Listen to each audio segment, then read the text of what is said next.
안녕하세요. 사연동행입니다. 세상을 살다 보면 그 누구에게도 꺼내지 못한 이야기가 한둘쯤은 있죠. 이곳은 그런 마음들을 조용히 들어주는 작은 공간입니다. 구독은 공짜지만 그 마음은 참 귀하고 고맙습니다. 구독해주신다면 큰 힘이 될 거예요. 자, 그럼 오늘의 사연 시작합니다. 안녕하세요, 여러분. 여러분, 이혼 후에 맞이하는 첫 명절, 어떤 기분일까요? 오늘 이야기는 그런 명절에서 시작됩니다.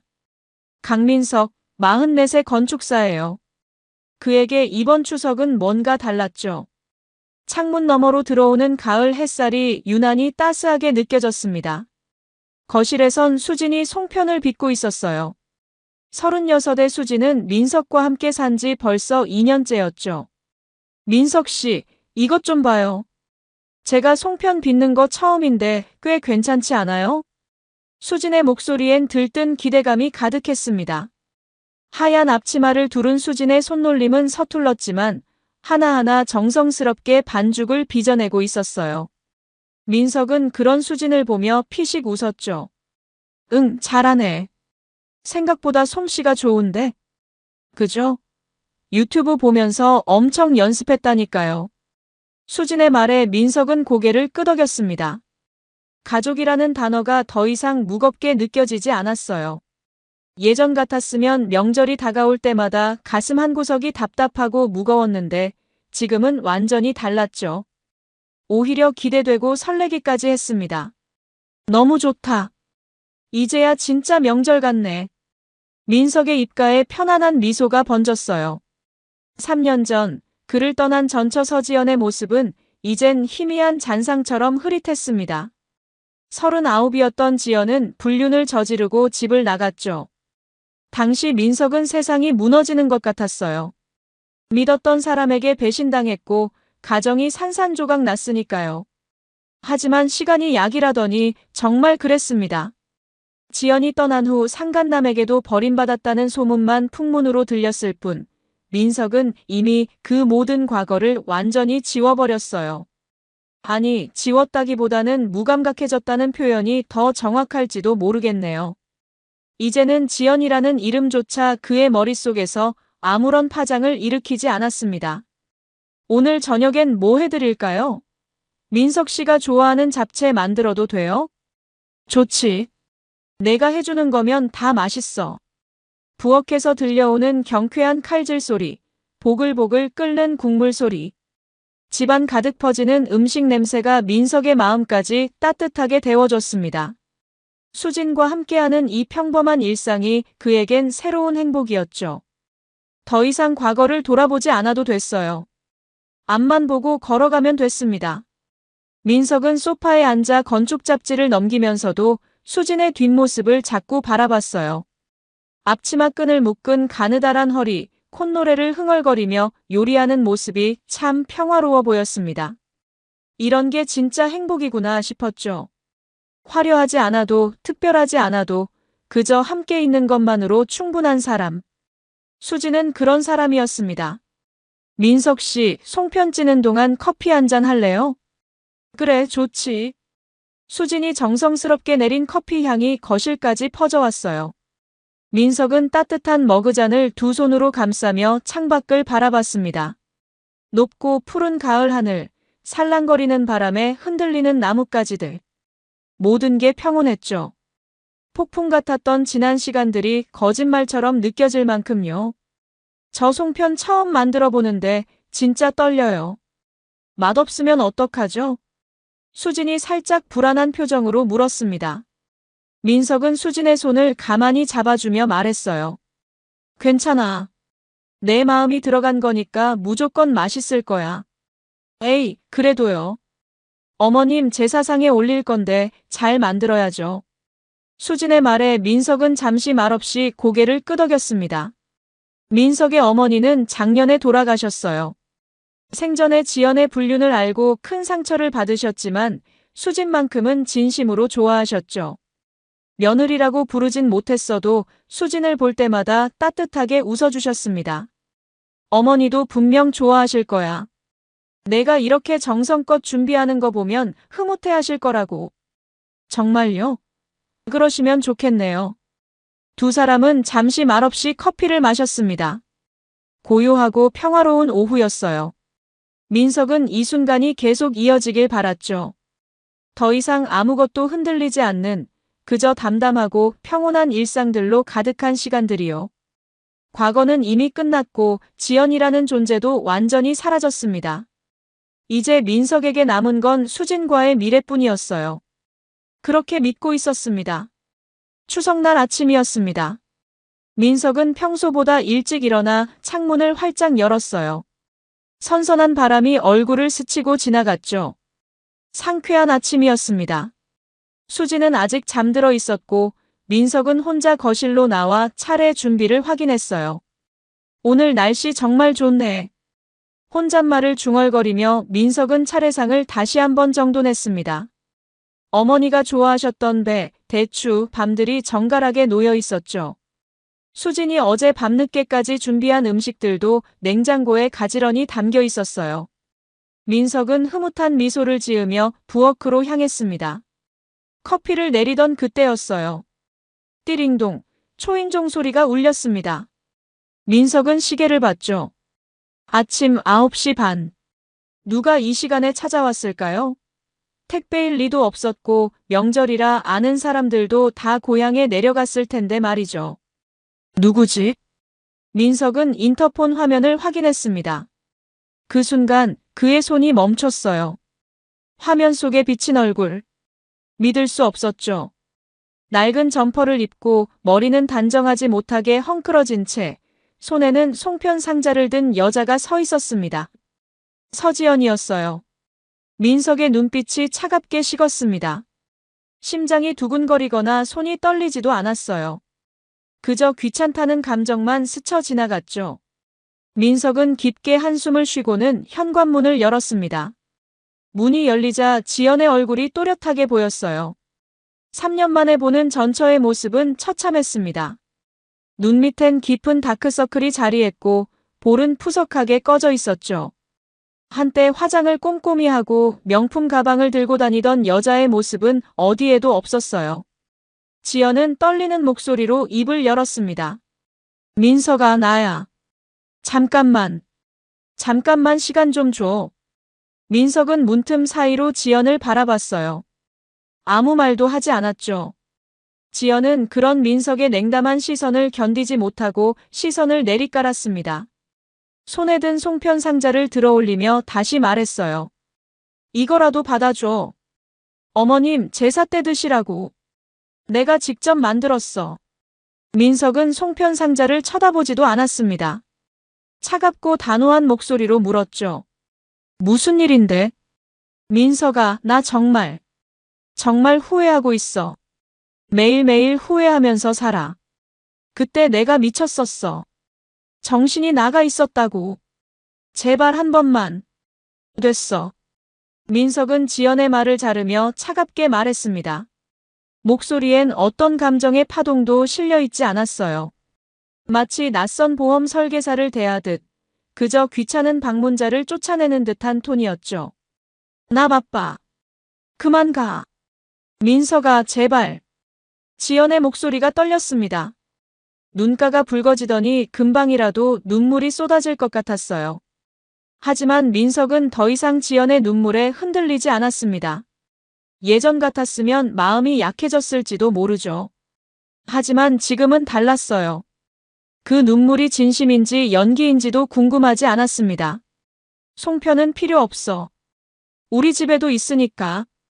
그리고 다시는 여기 오지 마. 할 말도 없고 볼 일도 없어. 민석은 눈도 제대로 마주치지 않은 채 차갑게 말했어요. 그리고는 천천히 문을 닫기 시작했죠. 지연은 황급히 손을 내밀었지만 민석은 이미 문을 완전히 닫아버렸습니다. 쾅! 문 닫히는 소리가 복도에 울려 퍼졌어요. 문 밖에서 지연의 흐느끼는 소리가 희미하게 들려왔습니다. 하지만 민석은 뒤돌아보지 않았어요. 그저 현관을 지나 거실로 돌아왔죠. 손을 씻고 다시 커피를 마시기 시작했습니다. 손 하나 떨리지 않았어요. 가슴 한 구석이 아프지도 않았죠. 민석은 소파에 앉아 커피를 홀짝이며 창밖을 바라봤습니다. 여전히 좋은 날씨였어요. 햇살은 따스했고 하늘은 높고 맑았죠. 지연이 찾아온 것도 송편을 들고 울먹이던 모습도 이제는 그저 지나가는 바람처럼 느껴졌습니다. 아무것도 남지 않았어요. 현관 앞 복도, 현관문 바로 앞엔 송편 상자가 덩그러니 놓여 있었습니다. 지연은 그 앞에 서서 한참을 서 있었죠. 떠나지도 못하고 다시 문을 두드릴 용기도 없이 그저 그 자리에 서 있을 뿐이었어요. 민석이 문을 닫는 그 순간 지연은 모든 게 끝났다는 걸 깨달았습니다. 정말로 완전히 돌이킬 수 없이 끝나버렸다는 걸요. 현관 천장에 달린 감시 카메라가 그 모든 장면을 담아내고 있었습니다. 초라한 여자의 뒷모습, 바닥에 놓인 송편 상자, 그리고 냉정하게 문을 닫고 들어간 남자의 차가운 뒷모습까지 모든 게 기록되고 있었죠. 추석날 아침이었습니다. 민석은 평소보다 일찍 일어나 창문을 활짝 열었어요. 선선한 바람이 얼굴을 스치고 지나갔죠. 상쾌한 아침이었습니다. 수지는 아직 잠들어 있었고 민석은 혼자 거실로 나와 차례 준비를 확인했어요. 오늘 날씨 정말 좋네. 혼잣말을 중얼거리며 민석은 차례상을 다시 한번 정돈했습니다. 어머니가 좋아하셨던 배, 대추, 밤들이 정갈하게 놓여 있었죠. 수진이 어제 밤늦게까지 준비한 음식들도 냉장고에 가지런히 담겨 있었어요. 민석은 흐뭇한 미소를 지으며 부엌으로 향했습니다. 커피를 내리던 그때였어요. 띠링동, 초인종 소리가 울렸습니다. 민석은 시계를 봤죠. 아침 9시 반. 누가 이 시간에 찾아왔을까요? 택배일 리도 없었고 명절이라 아는 사람들도 다 고향에 내려갔을 텐데 말이죠. 누구지? 민석은 인터폰 화면을 확인했습니다. 그 순간 그의 손이 멈췄어요. 화면 속에 비친 얼굴. 믿을 수 없었죠. 낡은 점퍼를 입고 머리는 단정하지 못하게 헝클어진 채 손에는 송편 상자를 든 여자가 서 있었습니다. 서지연이었어요. 민석의 눈빛이 차갑게 식었습니다. 심장이 두근거리거나 손이 떨리지도 않았어요. 그저 귀찮다는 감정만 스쳐 지나갔죠. 민석은 깊게 한숨을 쉬고는 현관문을 열었습니다. 문이 열리자 지연의 얼굴이 또렷하게 보였어요. 3년 만에 보는 전처의 모습은 처참했습니다. 눈 밑엔 깊은 다크서클이 자리했고 볼은 푸석하게 꺼져 있었죠. 한때 화장을 꼼꼼히 하고 명품 가방을 들고 다니던 여자의 모습은 어디에도 없었어요. 지연은 떨리는 목소리로 입을 열었습니다. 민석아, 나야. 잠깐만 시간 좀 줘. 민석은 문틈 사이로 지연을 바라봤어요. 아무 말도 하지 않았죠. 지연은 그런 민석의 냉담한 시선을 견디지 못하고 시선을 내리깔았습니다. 손에 든 송편 상자를 들어올리며 다시 말했어요. 이거라도 받아줘. 어머님, 제사 때 드시라고. 내가 직접 만들었어. 민석은 송편 상자를 쳐다보지도 않았습니다. 차갑고 단호한 목소리로 물었죠. 무슨 일인데? 민석아, 나 정말 후회하고 있어. 매일매일 후회하면서 살아. 그때 내가 미쳤었어. 정신이 나가 있었다고. 제발 한 번만. 됐어. 민석은 지연의 말을 자르며 차갑게 말했습니다. 목소리엔 어떤 감정의 파동도 실려 있지 않았어요. 마치 낯선 보험 설계사를 대하듯 그저 귀찮은 방문자를 쫓아내는 듯한 톤이었죠. 나 바빠. 그만 가. 민석아, 제발. 지연의 목소리가 떨렸습니다. 눈가가 붉어지더니 금방이라도 눈물이 쏟아질 것 같았어요. 하지만 민석은 더 이상 지연의 눈물에 흔들리지 않았습니다. 예전 같았으면 마음이 약해졌을지도 모르죠. 하지만 지금은 달랐어요. 그 눈물이 진심인지 연기인지도 궁금하지 않았습니다. 송편은 필요 없어. 우리 집에도 있으니까. 그리고 다시는 여기 오지 마. 할 말도 없고 볼 일도 없어. 민석은 눈도 제대로 마주치지 않은 채 차갑게 말했어요. 그리고는 천천히 문을 닫기 시작했죠. 지연은 황급히 손을 내밀었지만 민석은 이미 문을 완전히 닫아버렸습니다. 쾅! 문 닫히는 소리가 복도에 울려 퍼졌어요. 문 밖에서 지연의 흐느끼는 소리가 희미하게 들려왔습니다. 하지만 민석은 뒤돌아보지 않았어요. 그저 현관을 지나 거실로 돌아왔죠. 손을 씻고 다시 커피를 마시기 시작했습니다. 손 하나 떨리지 않았어요. 가슴 한 구석이 아프지도 않았죠. 민석은 소파에 앉아 커피를 홀짝이며 창밖을 바라봤습니다. 여전히 좋은 날씨였어요. 햇살은 따스했고 하늘은 높고 맑았죠. 지연이 찾아온 것도 송편을 들고 울먹이던 모습도 이제는 그저 지나가는 바람처럼 느껴졌습니다. 아무것도 남지 않았어요. 현관 앞 복도, 현관문 바로 앞엔 송편 상자가 덩그러니 놓여 있었습니다. 지연은 그 앞에 서서 한참을 서 있었죠. 떠나지도 못하고 다시 문을 두드릴 용기도 없이 그저 그 자리에 서 있을 뿐이었어요. 민석이 문을 닫는 그 순간 지연은 모든 게 끝났다는 걸 깨달았습니다. 정말로 완전히 돌이킬 수 없이 끝나버렸다는 걸요. 현관 천장에 달린 감시 카메라가 그 모든 장면을 담아내고 있었습니다. 초라한 여자의 뒷모습, 바닥에 놓인 송편 상자, 그리고 냉정하게 문을 닫고 들어간 남자의 차가운 뒷모습까지 모든 게 기록되고 있었죠. 추석 연휴가 끝나고 일상이 돌아왔습니다. 민석은 다시 사무실로 출근했고 수진도 자신의 일터로 향했어요. 모든 게 평소처럼 흘러갔죠. 명절의 흔적은 깨끗이 사라졌고 두 사람의 삶은 다시 규칙적인 리듬을 되찾았습니다. 하지만 누군가에게는 그날이 시작에 불과했어요. 바로 서지연이었죠. 지연은 민석의 집에서 멀지 않은 작은 빵집에서 일하기 시작했습니다. 시급은 낮았고 일은 고됐어요. 새벽 5시에 일어나 6시까지 출근해야 했죠. 밤늦게까지 설거지를 하고 무거운 밀가루 포대를 옮기고 뜨거운 오븐 앞에서 땀을 흘렸습니다. 예전의 지연이었다면 상상도 못했을 일이었어요. 명품 가방을 들고 고급 레스토랑에서 식사하고 피부 관리실을 드나들던 그녀였으니까요. 하지만 지금은 달랐습니다. 남루한 작업복을 입고 손톱 밑엔 반죽 자국이 남아 있었고 얼굴엔 피로가 가득했죠. 빵집 일을 마치고 집으로 돌아가는 길. 지연은 매일 같은 길을 걸었어요. 그 길은 민석의 집 앞을 지나가는 길이었습니다. 처음엔 우연이었어요. 하지만 점점 일부러 그 길을 선택하게 됐죠. 저녁 8시쯤 지연은 민석의 집 앞을 조용히 지나갔습니다. 불 켜진 창문을 멀리서 바라봤어요. 커튼 너머로 사람들의 실루엣이 보였죠. 민석과 수진이 함께 저녁을 먹고 있는 모습이었습니다. 웃음소리가 희미하게 들려오는 것 같았어요. 지연은 발걸음을 멈추고 그 장면을 한참 바라봤습니다. 가슴이 무너지는 것 같았어요.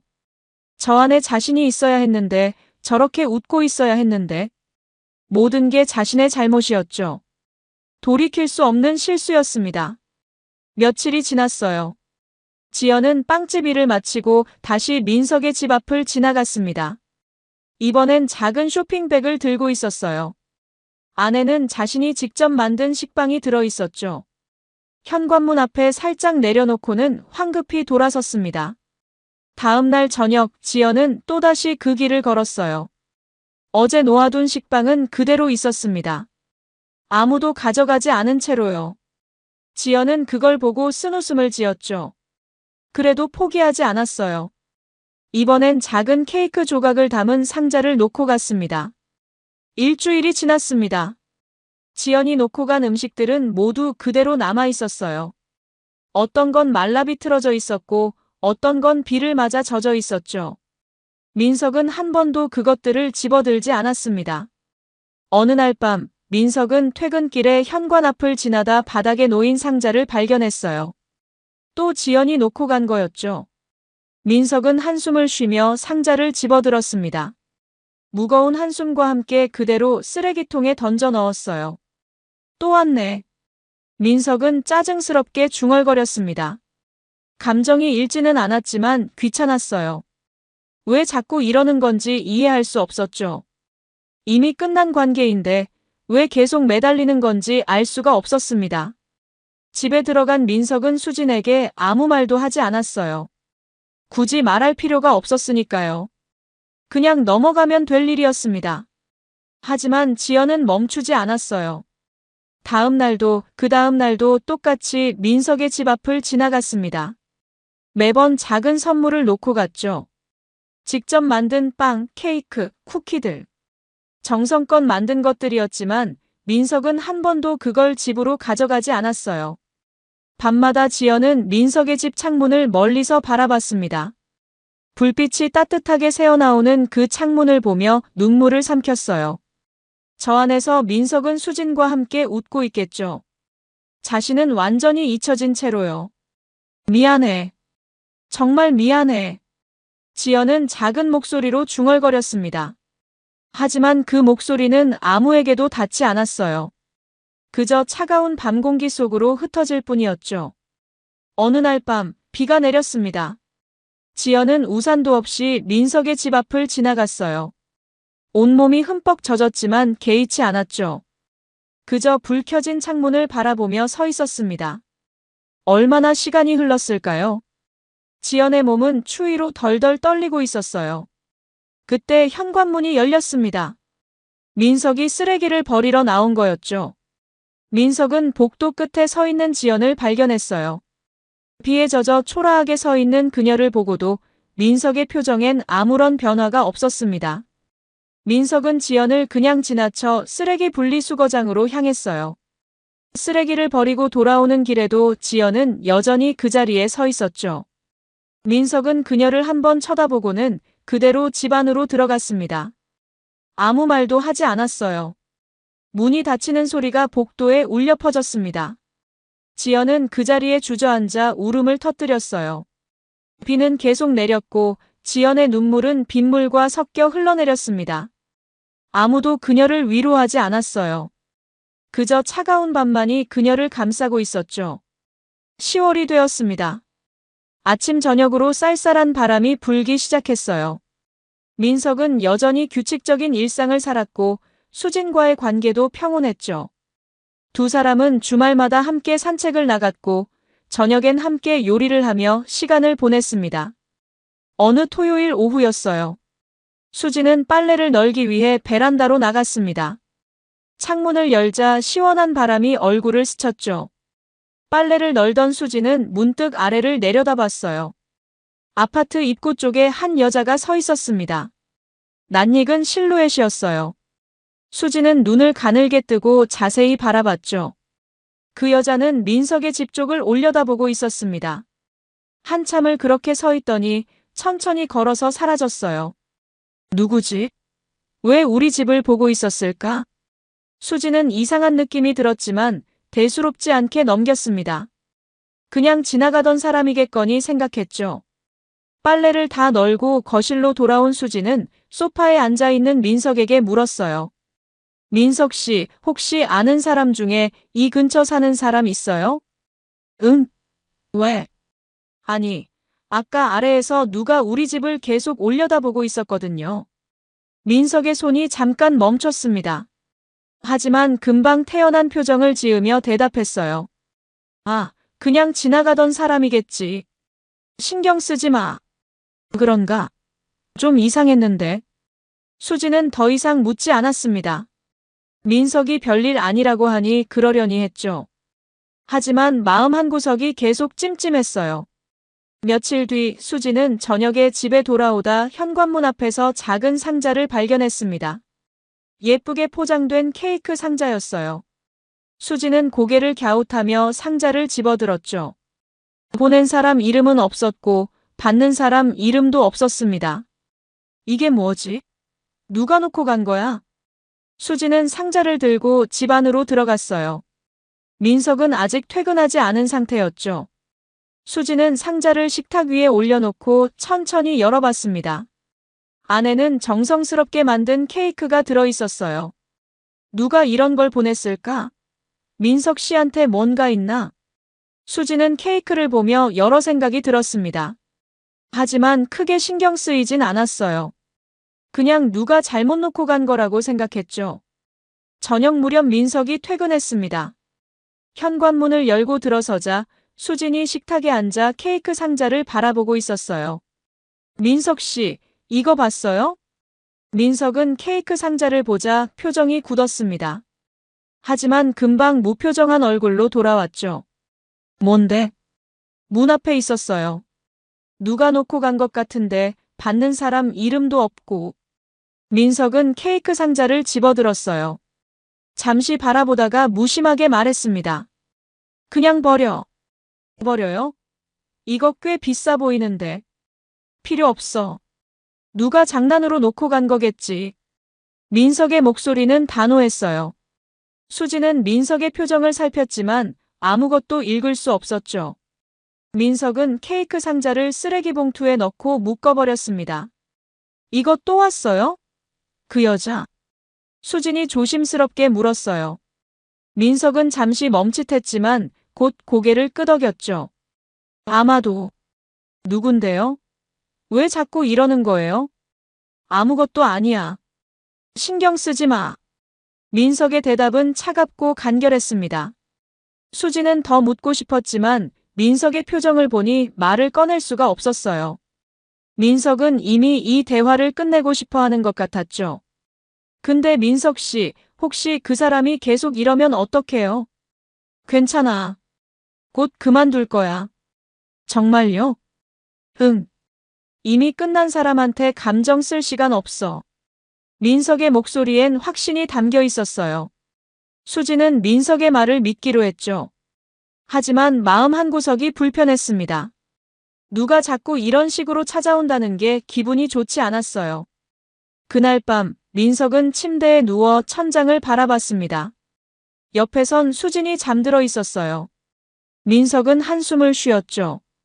지연이 왜 자꾸 이러는지 이해할 수 없었습니다. 이미 모든 게 끝났는데 왜 계속 매달리는 걸까요? 언젠간 포기하겠지. 민석은 그렇게 생각하며 눈을 감았습니다.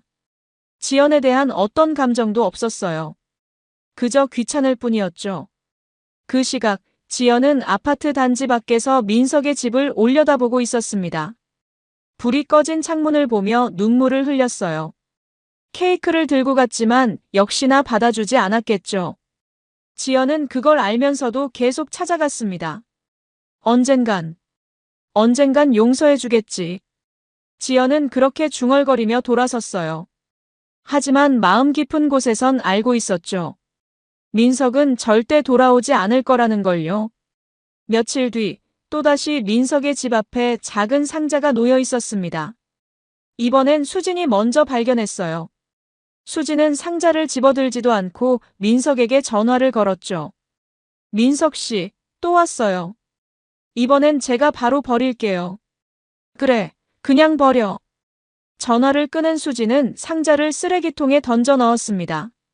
짜증이 났어요. 누군지 모르지만 왜 자꾸 이렇게 귀찮게 하는지 이해할 수 없었죠. 수진은 상자를 버리고 집으로 들어갔습니다. 그 모습을 멀리서 지켜보던 지연은 무릎이 풀려 그 자리에 주저앉았어요. 수진이 자신이 준비한 선물을 쓰레기통에 버리는 장면을 보고 말았죠. 가슴이 찢어지는 것 같았습니다. 나는 이제 정말 아무것도 아니구나. 지연은 얼굴을 손으로 가리고 흐느꼈습니다. 지나가는 사람들이 쳐다봤지만 지연은 신경 쓰지 않았어요. 그저 울고 또 울었죠. 아무도 위로해주지 않았습니다. 차가운 가을바람만이 지연의 곁을 스쳐 지나갔어요. 11월 초 날씨는 더욱 추워졌습니다. 아침 공기는 차갑고 날카로웠어요. 지연은 여전히 빵집에서 일했지만 몸 상태는 점점 나빠지고 있었죠. 밤에 제대로 잠을 자지 못했고 먹는 것도 거의 없었습니다. 지연 씨, 괜찮아요? 얼굴이 너무 안 좋은데. 빵집 사장님이 걱정스럽게 물었어요. 지연은 억지로 웃으며 대답했죠. 네, 괜찮아요. 그냥 좀 피곤해서요. 요즘 자주 멍 때리고 그러시던데 무슨 일 있어요? 아니에요. 정말 괜찮아요. 하지만 괜찮지 않았어요. 지연은 점점 무너지고 있었습니다. 일하는 중에도 자꾸 민석 생각만 났죠. 그의 차가운 눈빛, 무감정한 목소리, 돌아서는 뒷모습. 그 모든 게 머릿속에서 떠나질 않았어요. 어느 날 오후 지연은 빵을 태워버렸습니다. 정신이 딴 데 팔려 오븐 타이머 소리를 듣지 못한 거였죠. 검게 탄 빵에서 연기가 피어올랐고 사장님은 화를 냈어요. 지연 씨, 도대체 정신이 어디 있어요? 이게 몇 번째예요? 죄송합니다. 정말 죄송해요. 이러시면 곤란해요. 다음부턴 이러지 말아요. 지연은 고개를 숙인 채 사과했습니다. 탄 빵을 치우면서 눈물이 났어요. 모든 게 자신 때문이었죠. 모든 게 자신의 잘못이었습니다. 그날 저녁 지연은 일을 마치고 또다시 민석의 집 앞을 찾았어요. 이번엔 아무것도 들고 가지 않았습니다. 그저 멀리서 불 켜진 창문만 바라봤죠. 창문 너머로 민석과 수진이 함께 웃고 있는 모습이 보였습니다. 저게 내 자리였는데. 저게 내 모습이어야 했는데. 지연은 벤치에 앉아 한참을 그 모습을 바라봤어요. 얼마나 시간이 지났을까요? 추위에 몸이 얼어붙는 것 같았지만 일어날 수가 없었습니다. 그저 그 자리에 앉아 멍하니 창문만 바라볼 뿐이었죠. 며칠 뒤 지연은 결국 빵집을 그만뒀습니다. 더 이상 제대로 일할 수 없었어요. 실수가 잦아졌고 집중력도 떨어졌죠. 사장님도 더 이상 참지 못하고 지연에게 그만두는 게 좋겠다고 말했습니다. 지연 씨, 미안하지만 지금 상태로는 같이 일하기 힘들 것 같아요. 네. 알겠습니다. 그동안 감사했어요. 지연은 마지막 급여를 받고 빵집을 나왔어요. 갈 곳이 없었습니다. 월세방으로 돌아가기엔 너무 허전했고 그렇다고 다른 곳에 갈 데도 없었죠. 지연은 공원 벤치에 앉았습니다. 차가운 바람이 불었지만 느껴지지 않았어요. 머릿속은 복잡했고 가슴은 텅 비어 있는 것 같았죠. 이제 어떻게 살지? 나 이제 뭐 하고 살아야 하지? 지연은 핸드폰을 꺼내 민석의 번호를 바라봤습니다. 통화 버튼을 누를 뻔했지만 참았어요. 전화를 해봤자 받지 않을 게 뻔했으니까요. 아니, 받더라도 차갑게 끊어버릴 게 분명했죠. 해가 지고 어둠이 내려왔습니다. 지연은 여전히 벤치에 앉아 있었어요. 공원엔 사람들이 하나둘 사라지고 이제 지연 혼자만 남았죠. 가로등 불빛이 외로이 지연을 비추고 있었습니다. 나 이제 어떻게 해야 하지? 정말 어떻게 해야 하지? 지연은 두 손으로 얼굴을 감쌌어요. 눈물이 주르르 흘러내렸죠. 울음소리는 아무도 없는 공원에 울려 퍼졌습니다. 다음 날 지연은 고향으로 내려가기로 결심했어요. 서울에 더 이상 있을 이유가 없었죠. 민석은 자신을 완전히 잊었고 자신도 이제 더 이상 버틸 수 없었습니다. 짐을 쌌어요. 많지 않았죠. 옷 몇 벌, 화장품 몇 개, 그게 전부였습니다. 예전엔 옷장 가득 명품 옷들이 걸려 있었고 화장대엔 비싼 화장품들이 가득했는데 이제 남은 건 초라한 짐 하나뿐이었어요. 떠나기 전 지연은 마지막으로 민석의 집을 찾기로 했습니다. 무슨 말을 할 건 아니었어요. 그저 멀리서 한번 보고 가고 싶었죠. 마지막으로요. 저녁 무렵 지연은 민석의 집 앞에 섰습니다. 여느 때처럼 불빛이 따뜻하게 창문 너머로 새어나오고 있었어요. 민석과 수진이 함께 저녁을 준비하는 모습이 보였죠. 지연은 현관문 앞에 조용히 다가갔습니다. 초인종을 누르진 않았어요. 그저 문 앞에 서서 작은 목소리로 중얼거렸죠. 이게 내버리겠지. 그 사람은 다 잊었는데 나만 그날에 갇혀 살고 있네. 지연은 가방에서 작은 봉투를 꺼냈습니다. 안에는 손편지 한 장이 들어 있었어요. 떨리는 손으로 편지를 꺼내 문 앞에 살짝 내려놨죠. 민석아, 미안해. 정말 미안해. 내가 너무 잘못했어. 용서해 줄 수 없다는 거 알아. 그래도 이 말만은 하고 싶었어. 사랑했어. 정말 사랑했어. 행복하게 잘 살아. 안녕. 편지를 내려놓고 지연은 천천히 돌아섰습니다. 뒤돌아보지 않았어요. 뒤돌아보면 다시 무너질 것 같았으니까요. 그저 앞만 보고 걸었죠. 눈물을 흘리면서요. 지연이 사라진 후 몇 시간이 지났습니다. 민석은 저녁을 먹고 쓰레기를 버리러 나왔어요. 문 앞에 놓인 봉투를 발견했죠. 민석은 봉투를 집어들었습니다. 안에 편지가 있다는 걸 알았지만 열어보지 않았어요. 그대로 쓰레기 봉투에 넣고 분리수거장으로 향했습니다. 편지를 읽을 생각조차 하지 않았죠. 이미 끝난 일이었으니까요. 11월 중순, 서울은 완연한 가을이었습니다. 단풍이 곱게 물들었고 하늘은 맑고 높았어요. 민석과 수지는 주말 오후를 함께 보내기 위해 한남동의 작은 카페에 왔습니다. 여기 분위기 정말 좋네요. 어떻게 알았어요? 수진이 창밖 풍경을 보며 환하게 웃었어요. 민석도 편안한 미소를 지으며 대답했죠. 회사 후배가 추천해줬어. 커피도 맛있대. 두 사람은 창가 자리에 앉아 따뜻한 커피를 마셨습니다. 햇살이 창문을 통해 들어와 테이블 위를 환하게 비추고 있었어요. 평화로운 오후였죠. 민석 씨, 올해 추석 정말 좋았어요. 제가 만든 송편 괜찮았죠? 응, 완벽했어. 어머니도 분명 좋아하셨을 거야. 다행이다. 내년엔 더 잘 만들게요. 수진의 목소리엔 행복이 묻어났습니다. 민석은 수진의 손을 가만히 잡아주었어요. 따뜻했죠. 이 순간이 계속 이어지길 바랐습니다. 수진아, 고마워. 왜요? 갑자기. 그냥. 내가 곁에 있어줘서. 수진은 민석의 손을 꼭 잡으며 미소 지었어요. 두 사람은 말없이 서로를 바라봤죠. 창밖으론 단풍잎이 바람에 흩날리고 있었습니다. 이제 명절이 평온하네. 민석이 조용히 말했어요. 수진은 고개를 끄덕이며 대답했죠. 그죠. 우리 둘이 함께니까요. 응, 우리 둘이. 민석은 커피를 한 모금 마셨습니다. 과거는 이제 정말 아무것도 아니었어요. 지연이 찾아왔던 일도, 편지를 놓고 갔던 일도 모두 까마득하게 잊혀졌죠. 민석에게 남은 건 오직 수진과의 현재뿐이었습니다. 다음 주말엔 뭐 할까요? 글쎄, 영화 보러 갈까? 좋아요. 민석 씨가 보고 싶은 거 보러 가요. 두 사람은 다음 주 계획을 이야기하며 즐거운 시간을 보냈어요.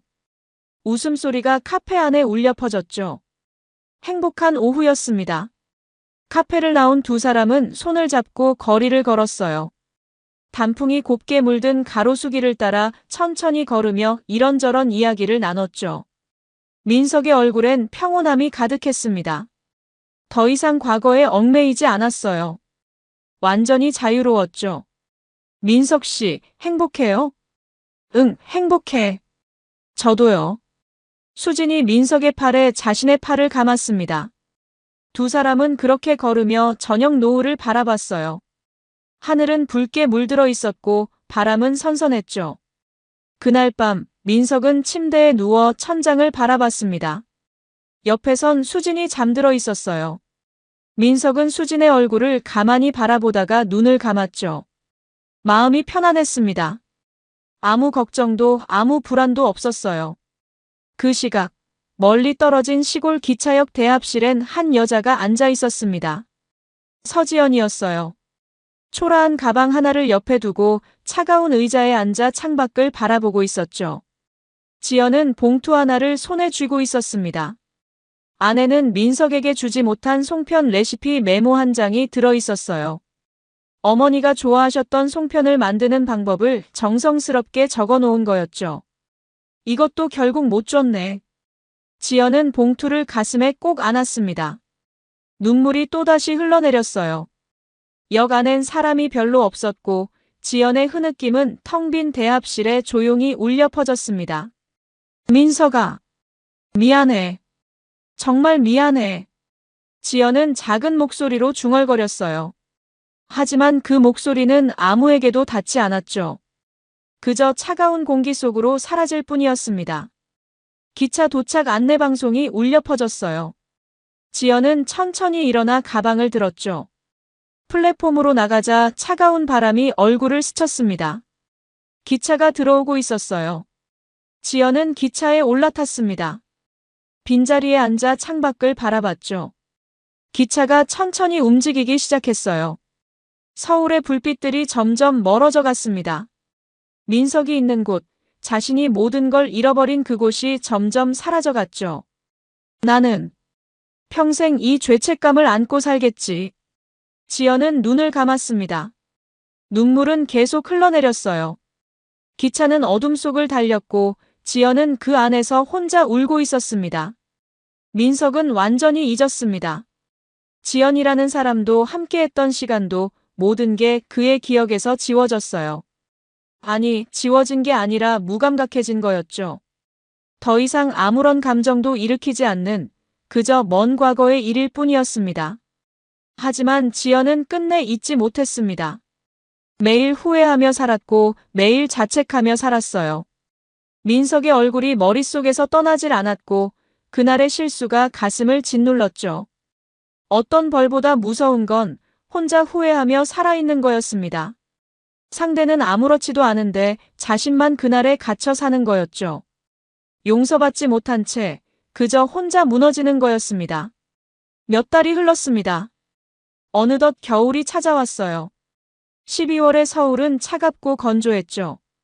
거리엔 크리스마스 트리가 반짝이고 사람들은 두꺼운 코트를 입고 바쁘게 오갔습니다.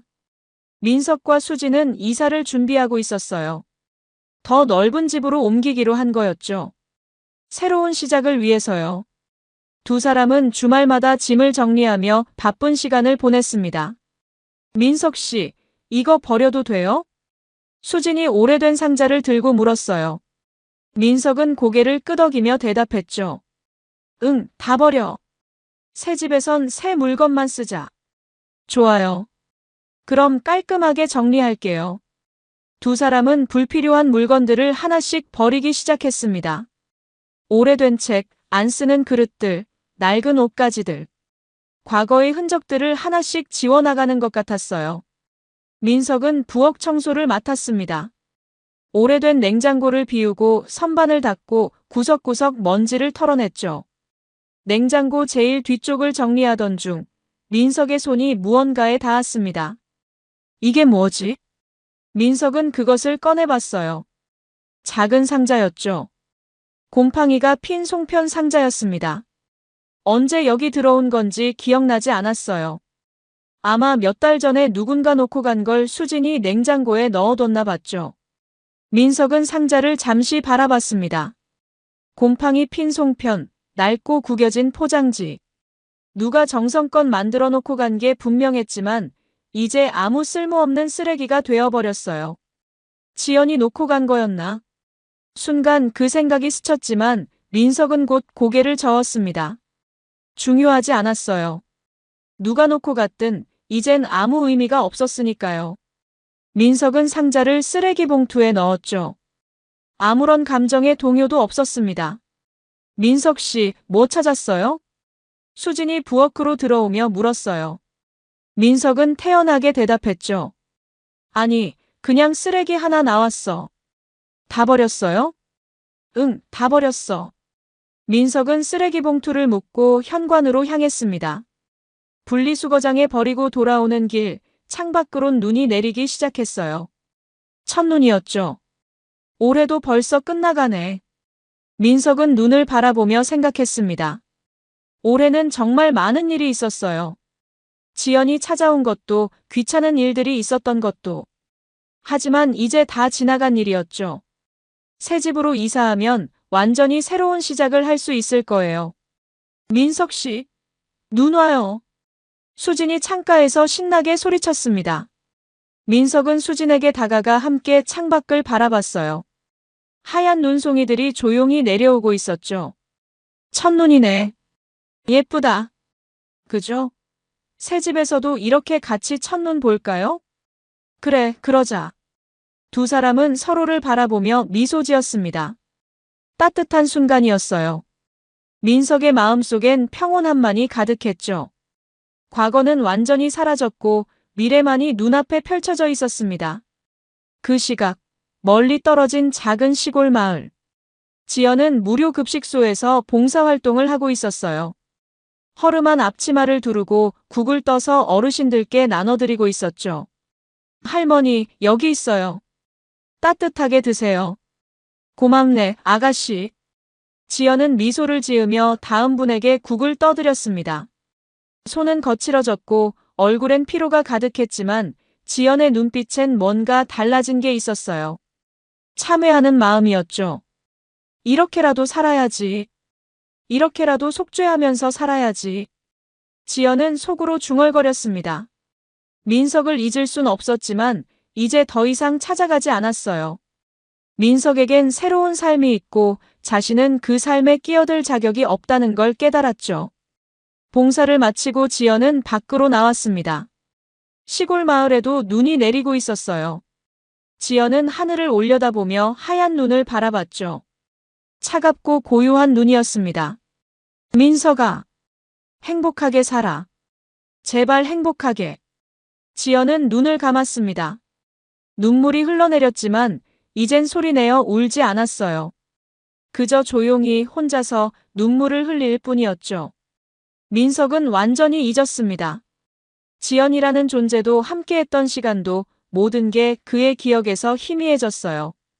그는 이제 수진과 함께 새로운 집으로 이사할 준비를 하고 있었죠. 행복한 미래를 향해 나아가고 있었습니다. 하지만 지연은 끝내 잊지 못했습니다. 매일 후회하며 살았고 매일 자책하며 살았어요. 그녀는 시골 마을에서 혼자 조용히 살아가며 과거의 죄를 씻으려 애쓰고 있었죠.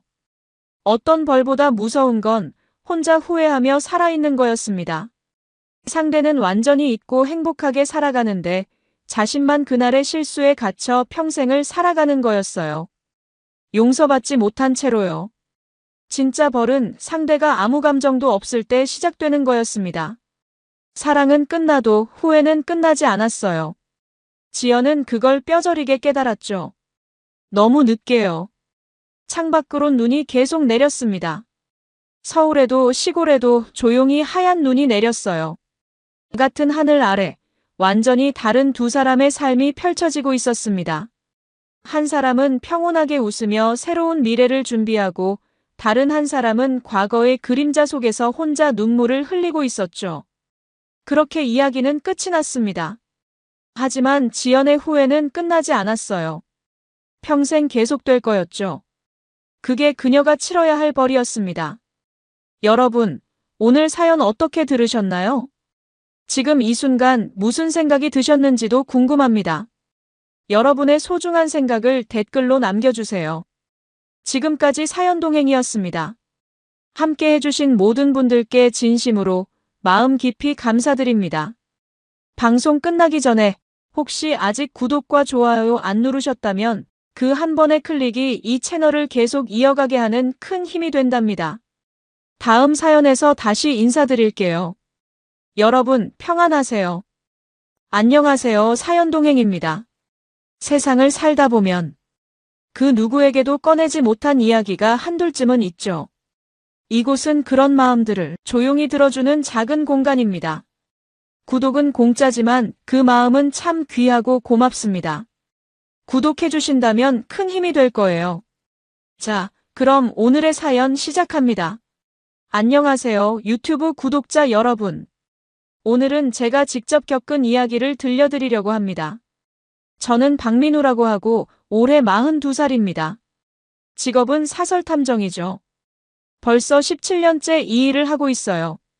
주로 외도나 사기, 실종 사건을 전문으로 다루는데 그동안 정말 많은 사람들의 뒷모습을 봐왔습니다. 제 아내는 서지연이라고 하는데 올해 37살이에요. 강남에 있는 고급 피부 클리닉에서 점장으로 일하고 있죠. 아내는 정말 완벽주의자예요. 모든 게 깔끔하고 이성적이고 계획적이거든요. 결혼한 지 10년이 넘었는데 처음엔 그런 성격이 좋았어요. 저같이 복잡한 일을 하는 사람한테는 안정적인 파트너가 필요했거든요. 아내와 처음 만난 건 12년 전이었어요. 그때 저는 한 치킨집 사장의 매출 횡령 사건을 조사하고 있었는데 지연이 그 치킨집 단골 손님이었거든요. 참고인으로 만났다가 서로 호감을 느꼈죠. 지연은 제 직업을 알고도 전혀 꺼리지 않았어요. 오히려 신기해하면서 관심을 보였죠. 연애할 때 지연은 정말 완벽했어요.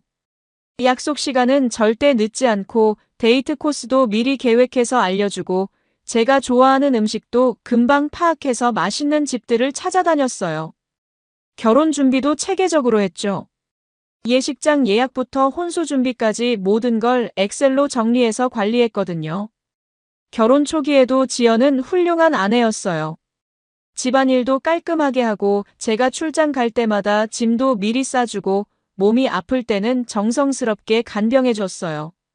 친구들이 부러워할 정도로 모범적인 부부였죠. 그런데 최근 들어서 뭔가 이상한 냄새가 나기 시작했습니다. 아니, 말 그대로 냄새가 아니라 느낌이요. 제가 오랫동안 이 일을 하다 보니 생긴 직업병 같은 건데 사람들의 작은 변화도 금방 눈에 띄거든요. 아내의 향수가 미묘하게 달라졌어요. 평소에 쓰던 향수 위에 다른 향이 살짝 더 씹혀진 것 같은 느낌이었죠. 지연이 평소에 쓰던 향수는 샤넬의 넘버 5였어요. 은은하고 고급스러운 향이죠. 그런데 최근에는 그 향수 위에 남성용 향수 냄새가 섞여 있었어요. 톰 포드나 크리드 같은 브랜드의 무거운 향이었죠. 처음에는 지하철이나 엘리베이터에서 다른 사람 향수가 옮겨 붙었나 싶었어요. 처음엔 그냥 넘어갔습니다. 새로운 향수를 써봤나 보다 생각했어요. 그런데 며칠 지나고 또 다른 변화가 보였어요. 속옷이 달라졌더라고요. 평소에 아내는 실용적인 속옷을 입었는데 갑자기 레이스가 달린 화려한 속옷들이 늘어났어요.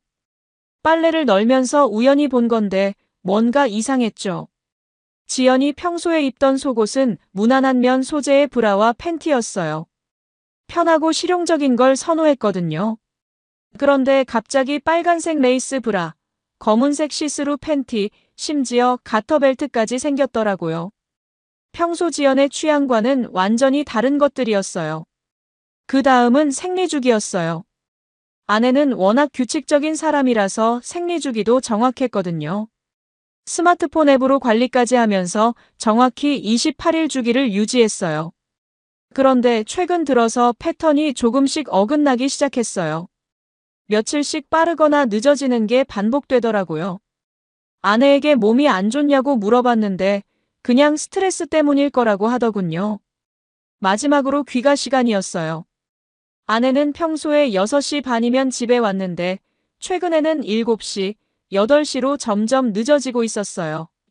물어보면 클리닝 일이 바빠서 야근을 한다고 하는데 전화해보면 이미 클리닉은 문을 닫은 상태였어요. 그럼 어디서 뭘 하고 있는 거죠? 이 모든 변화들이 하나씩 쌓이면서 저는 조용히 패턴 기록에 돌입했습니다. 다른 사람들에게는 의심이라고 할 수 있겠지만 제게는 그냥 업무적인 관찰이었어요. 감정을 배제하고 객관적으로 데이터를 수집하는 거죠. 수첩에 아내의 모든 행동 패턴을 기록하기 시작했어요. 몇 시에 일어나는지, 뭘 먹는지, 어떤 옷을 입는지, 언제 전화를 받는지, 심지어 화장실 가는 시간까지도요. 기록을 시작한 지 사흘째 되던 날, 또 다른 이상한 점을 발견했어요. 지연이 평소보다 화장을 진하게 하기 시작한 거예요. 특히 립스틱 색깔이 달라졌어요. 평소에는 연한 핑크나 코랄톤을 썼는데 갑자기 진한 레드나 와인 컬러를 쓰더라고요. 그리고 향수를 뿌리는 부위도 달라졌어요. 평소에는 손목이나 목 뒤에만 뿌렸는데 최근에는 가슴 부위나 허벅지에도 뿌리는 모습을 봤거든요. 일주일 정도 관찰한 결과 확실한 건 아내가 뭔가를 숨기고 있다는 것이었어요. 하지만 아직 확신할 수는 없었죠. 제가 아무리 전문가라고 해도 가족에 대해서는 객관적이기 어렵거든요. 그래서 더 신중하게 접근하기로 했어요. 아내 지연은 정말 조심스러웠습니다. 제가 17년 동안 이 일을 하면서 만난 사람들 중에서도 가장 치밀한 축에 속했어요. 나중에 알게 된 사실이지만 지연은 차명폰을 사용하고 있었어요. 자기 명의가 아닌 다른 사람 명의로 된 휴대폰을 하나 더 쓰고 있었던 거죠. 차명폰을 만드는 것도 쉽지 않은 일인데 지연은 클리닉에서 일하는 아르바이트생 명의를 빌려서 폰을 개통했더라고요. 그 아르바이트생은 돈을 받고 명의만 빌려준 거였어요. 정말 치밀하게 계획한 거죠. 요금도 현금으로 충전해서 사용했으니 카드 명세서에도 남지 않았고요. 그뿐만 아니라 알리바이 친구도 확보해 놨더라고요. 지연의 직장 동료인 수미라는 친구가 있는데 이 친구가 지연의 거짓말을 뒷받침해주는 역할을 했어요. 수미는 지연보다 5살 어린 후배였는데 지연이 평소에 잘해줘서 고마워하고 있었거든요. 지연이 늦게 들어오거나 주말에 외출할 때마다 수미랑 쇼핑 갔다, 수미랑 영화 봤다 이런 식으로 핑계를 대더라고요. 수미는 지연의 불륜 사실을 정확히 알고 있었어요. 하지만 선배의 부탁이니까 거절할 수 없었던 거죠. 그래서 제가 전화해서 확인할 때마다 언니 방금 헤어졌어요. 지금 화장실 가셨는데 곧 나오실 거예요. 이런 식으로 거짓말을 해줬던 거예요. 심지어 두 사람이 함께 찍은 셀카까지 미리 준비해뒀더라고요. 위치 추적 방지용 세컨폰도 준비했어요. 평소에는 원래 폰을 집에 두고 차명폰만 들고 나가는 거죠. 그러면 제가 위치 추적을 해도 집에 있는 것처럼 나오는 거예요. 정말 치밀하더라고요.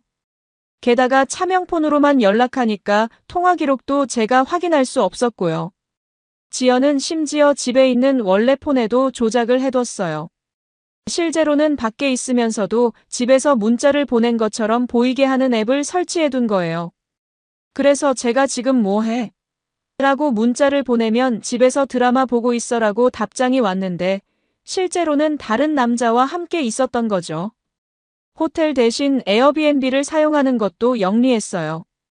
호텔은 신분증을 확인하고 기록이 남지만 에어비앤비는 상대적으로 익명성이 보장되거든요. 게다가 차량 공유 서비스까지 활용해서 자기 차를 쓰지 않았어요. 정말 흔적을 남기지 않으려고 애썼죠. 에어비앤비 예약도 가명으로 했어요. 실제 이름 대신 영어 이름을 써서 예약하고 결제도 선불카드를 이용했더라고요. 체크인할 때도 직접 가지 않고 셀프 체크인을 이용해서 얼굴이 노출되지 않게 했고요. 차량 공유 서비스는 주로 타다나 우버를 이용했어요. 기사에게는 친구를 기다리고 있다고 말하고 실제로는 상간남과 만나는 거였죠. 때로는 지하철을 이용하기도 했는데 이런 경우에는 교통카드도 현금으로 충전한 무기명 카드를 사용했어요.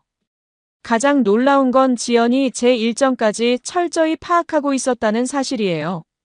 제가 언제 출장을 가는지, 언제 야근을 하는지, 언제 집에 일찍 들어오는지를 다 알고 있었어요. 그래서 제가 없을 때만 움직이는 거죠. 정말 완벽한 계획이었어요.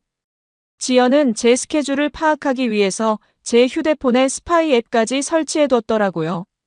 제가 어디에 있는지, 누구와 통화하는지, 심지어 문자 내용까지 다 볼 수 있었던 거예요. 그래서 제가 갑자기 일정이 변경되어도 즉시 알 수 있었죠. 하지만 지연이 한 가지 놓친 게 있었어요. 바로 알리바이 친구인 수미의 차량이었죠. 지연이 아무리 조심해도 수미의 차를 타고 움직일 때가 있었거든요. 그래서 저는 수미의 차에 위치 추적기를 설치했어요. 물론 불법이지만 이런 상황에서는 어쩔 수 없었죠. 추적기 설치는 생각보다 쉬웠어요. 수미가 클리닉에서 일하는 동안 주차장에 세워둔 차에 접근해서 범퍼 안쪽에 소형 GPS 추적기를 부착한 거예요. 요즘 추적기는 정말 작아서 동전만한 크기거든요. 배터리도 한 달 이상 지속되고요.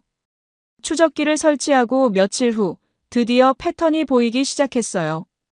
매주 수요일 저녁 수미의 차가 강남의 한 오피스텔 주변에서 1시간 정도 머물렀다가 다시 움직이는 거예요.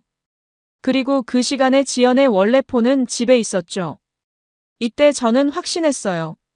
지연이 누군가를 만나고 있다는 걸요. 하지만 아직 누구인지는 몰랐어요.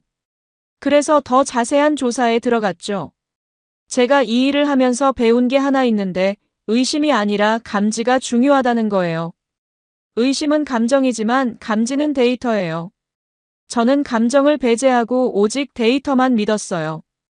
이제 본격적인 추적을 시작할 때가 됐어요. 하지만 저는 직접 미행하는 대신 간접 추적 방식을 선택했습니다. 직접 미행하면 들킬 위험이 크거든요. 특히 지연처럼 조심스러운 사람에게는 더욱 그렇죠. 제가 17년 동안 이 일을 하면서 터득한 노하우 중 하나가 바로 간접 추적이에요. 먼저 지연의 친구 수미 차량을 더 자세히 추적했어요. 위치 추적기에서 나오는 데이터를 분석해보니 흥미로운 패턴이 보였어요. 수미의 차가 특정 장소들을 규칙적으로 방문하더라고요. 그 장소들을 하나씩 확인해보니 모두 지연과 관련이 있었어요. 수미의 차는 주로 세 군데를 방문했어요. 첫 번째는 강남역 근처의 한 오피스텔이었고, 두 번째는 홍대 근처의 고급 레스토랑, 세 번째는 이태원의 한 부티크 호텔이었어요. 모두 데이트하기 좋은 장소들이었죠. 그리고 이 모든 장소들을 방문하는 시간이 제가 출장을 가거나 야근을 하는 시간과 정확히 일치했어요.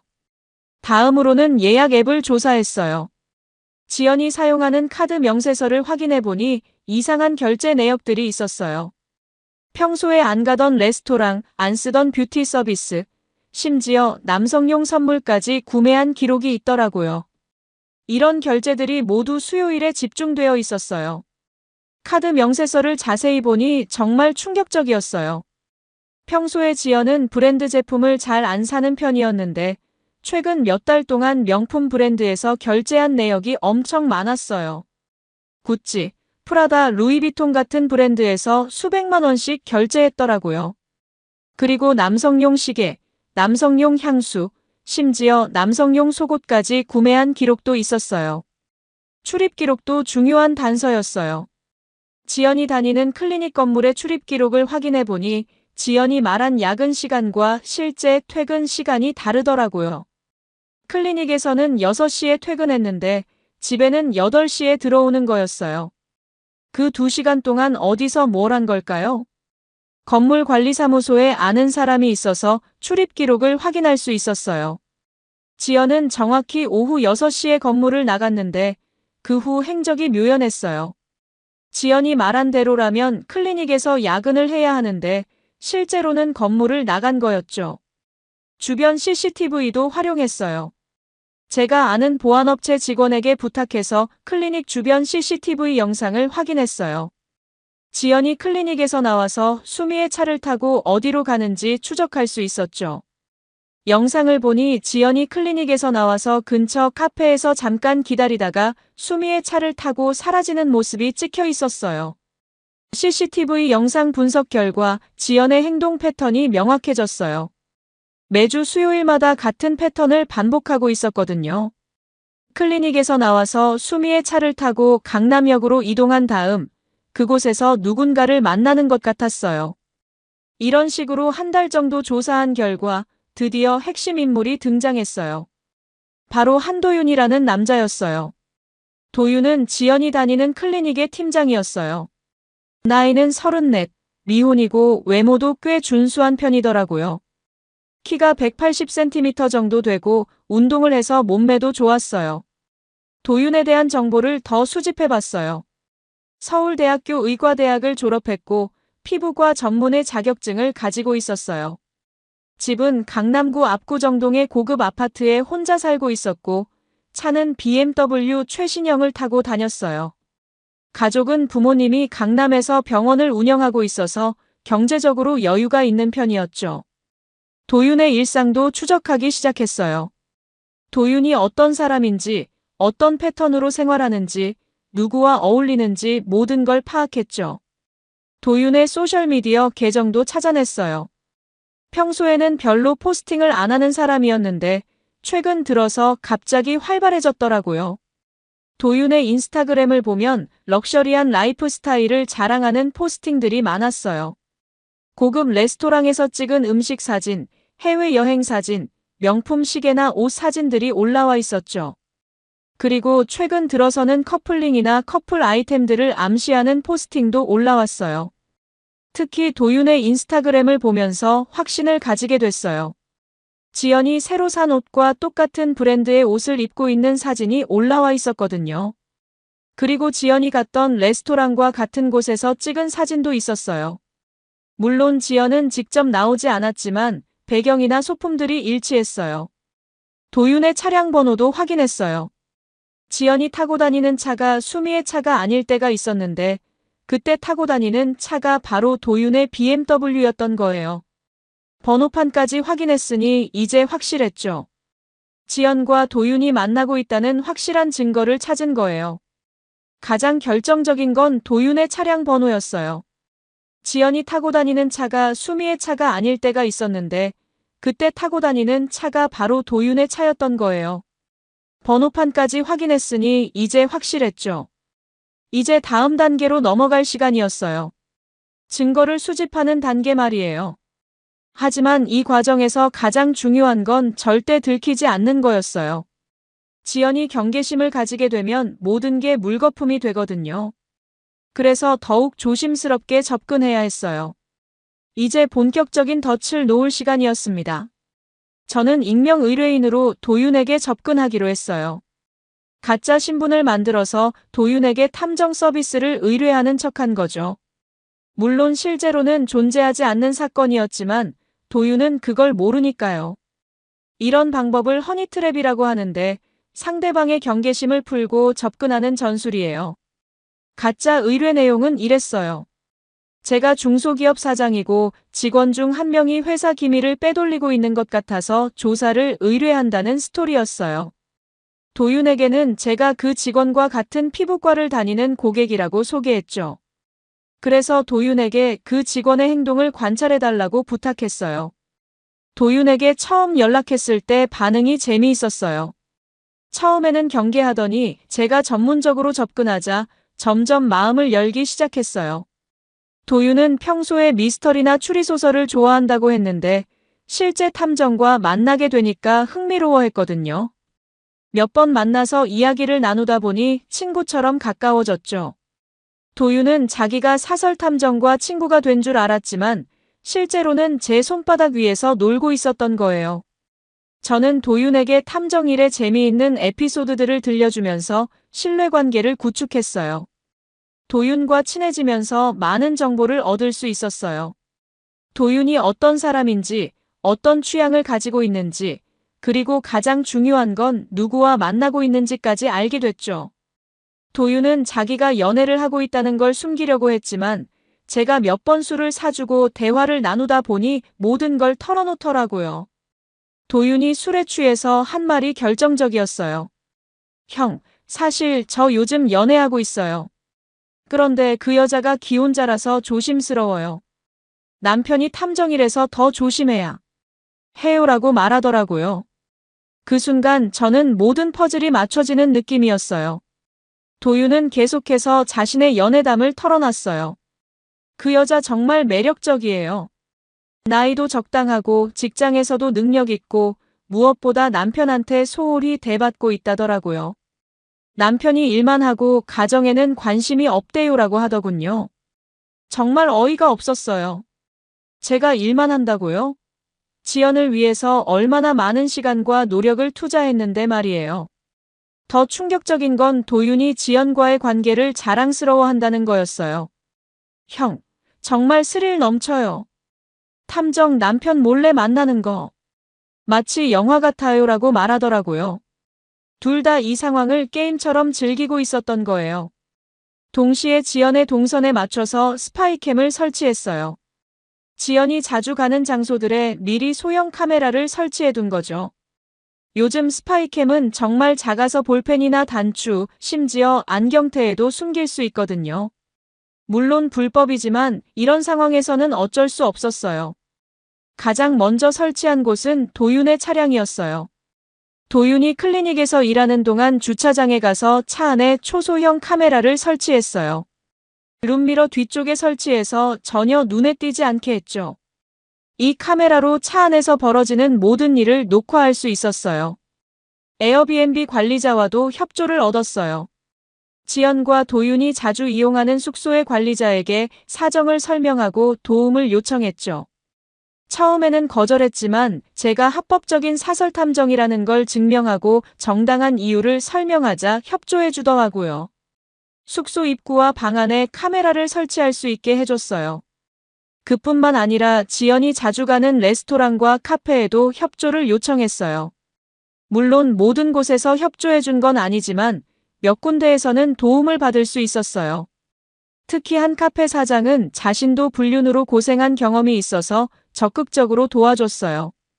카메라뿐만 아니라 음성 녹음 장비도 설치했어요. 지연의 가방이나 옷에 초소형 녹음기를 숨겨놨죠. 이 장비들은 모두 최신형이라서 배터리도 오래 지속되고 음질도 선명했어요. 지연이 도윤과 나누는 모든 대화를 녹음할 수 있었죠. 그렇게 한 달 정도 준비한 끝에 드디어 결정적인 장면들을 확보할 수 있었어요. 첫 번째는 도윤의 차량에서 손을 잡고 있는 지연의 모습이었어요. 차 안에 설치한 소형 카메라가 두 사람이 애정 행각을 벌이는 장면을 선명하게 촬영했죠.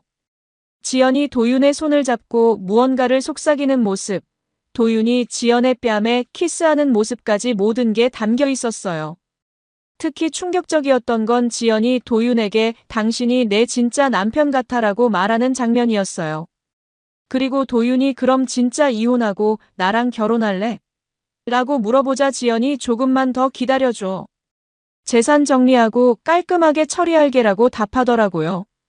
두 번째는 에어비앤비 건물 로비 출입 장면이었어요. 두 사람이 함께 들어가는 모습과 몇 시간 후 함께 나오는 모습이 명확하게 기록됐어요. 시간까지 정확히 나와 있었죠. 지연이 평소에 집에 없던 시간과 정확히 일치했어요. 숙소 안에서 촬영된 영상은 더 충격적이었어요. 두 사람이 침대에서 나누는 대화 내용이 모두 녹음됐거든요. 지연이 우리 남편은 정말 바보야. 아직도 눈치 못 채고 있어라고 말하는 소리. 도윤이 탐정인데도? 라고 묻자 지연이 그래서 더 재미있어. 전문가를 속이는 기분이야 라고 답하는 소리까지요. 세 번째는 통화 기록과 메시지였어요. 지연의 차명폰 번호를 알아낸 후 그 번호로 주고받은 모든 통화와 메시지를 확인했어요.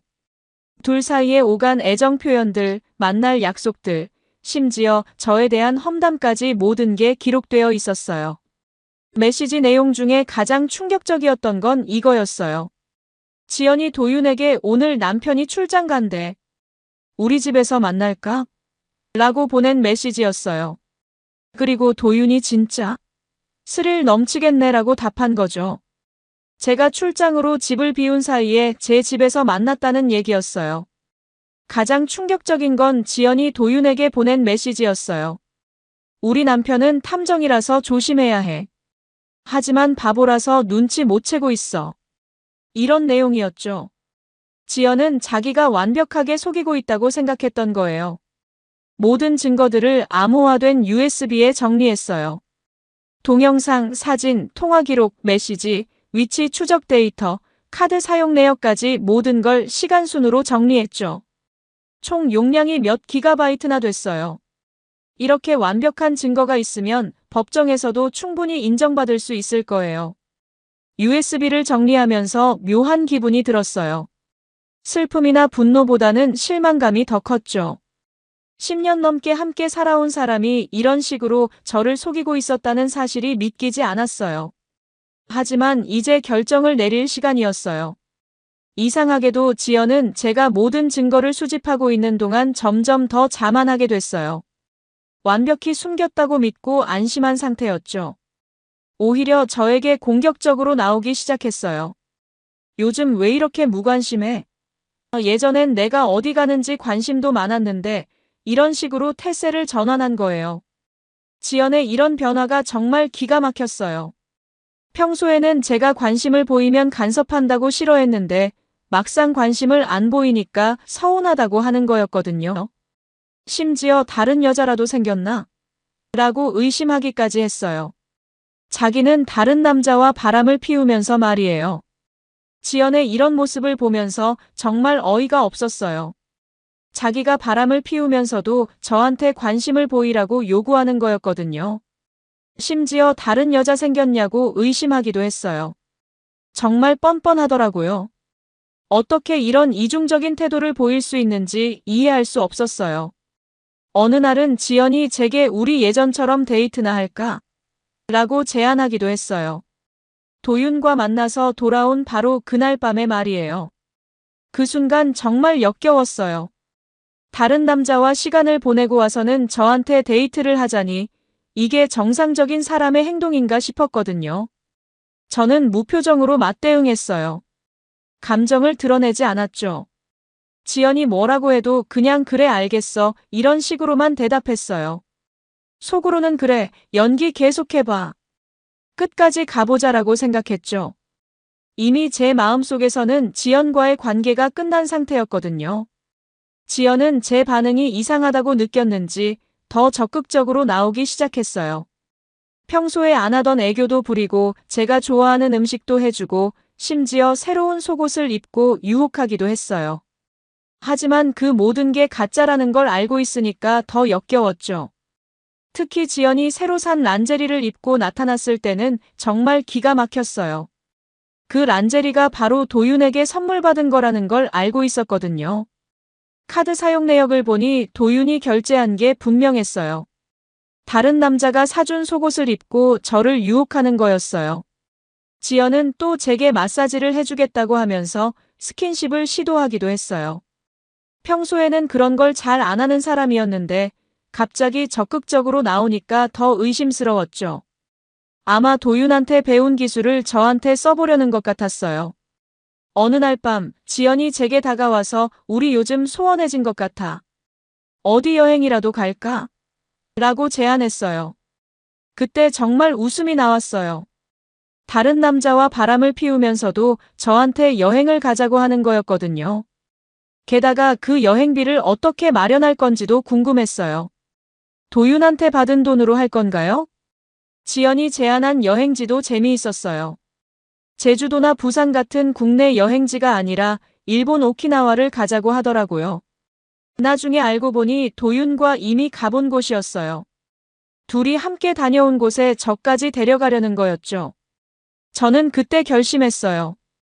이제 끝낼 때가 됐다고요. 더 이상 이런 연기를 볼 수 없었어요.